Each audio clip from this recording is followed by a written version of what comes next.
सबको नमस्ते। आज हम क्लास 10th का चैप्टर 7 कोऑर्डिनेट ज्योमेट्री शुरू करने वाले हैं। थोड़ा सा बेसिक से शुरू करते हैं।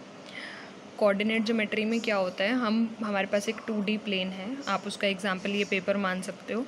ओके, तो हम क्या करते हैं, इस पे दो म्यूचुअली परपेंडिकुलर लाइंस ड्रॉ करते हैं। Sorry, this is not a straight line. तो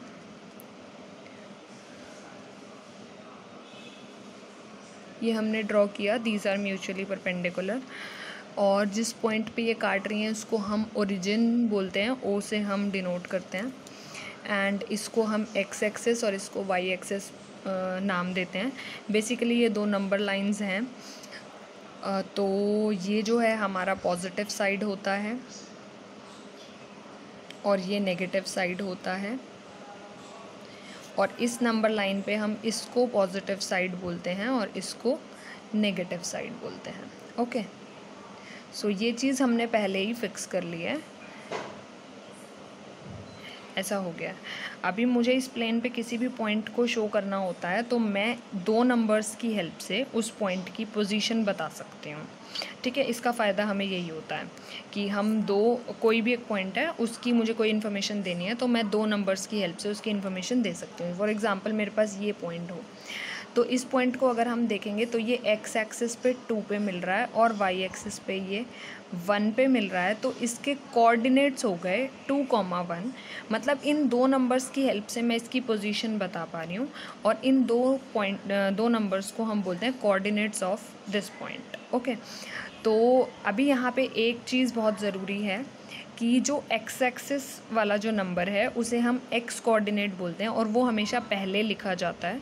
और जो वाई एक्सिस पे नंबर आ रहा है उसे हम वाई कोऑर्डिनेट बोलते हैं और वो हमेशा बाद में लिखा जाता है। तो कोई भी पॉइंट जो होगा उसके जो कोऑर्डिनेट्स होंगे वो हमेशा ऐसे लिखे जाएंगे, x comma y, y comma x नहीं, वो गलत हो जाएगा। ओके, सो एक और एग्जांपल ले लेते हैं। जैसे अगर मेरे पास ये पॉइंट हो तो मैं इसे क्या लिखूँगी, दिस इज़ 3,2। तो इसके कोऑर्डिनेट्स हो गए 3,2। ऐसे ही आप कोई भी और एग्जांपल ले सकते हो। जैसे आप ये ले लो, तो ये हो गया -2 एंड दिस इज़ -2। तो -2, -2। कुछ भी और ले सकते हैं। जैसे ये वाला पॉइंट अगर हम ले लें तो this will be -1,4। So this is about writing the coordinates of a point.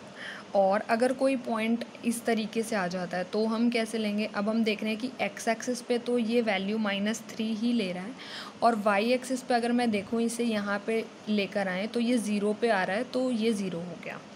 Okay, similarly अगर हम ये वाला पॉइंट लेते हैं तो एक्स एक्सिस पे अगर मैं देखूं तो ये यहाँ पे आके 0 पे मिल रहा है और वाई एक्सिस पे ये 4 पे ही है, हमें दिखाई दे रहा है। तो इस वाले 4 को हम 0,4 भी लिख सकते हैं। या अगर मैं पर्टिकुलरली बात करूं तो ये वाला जो 4 है इसे हम कोऑर्डिनेट्स इसके ऐसे लिखेंगे 0,4 करके।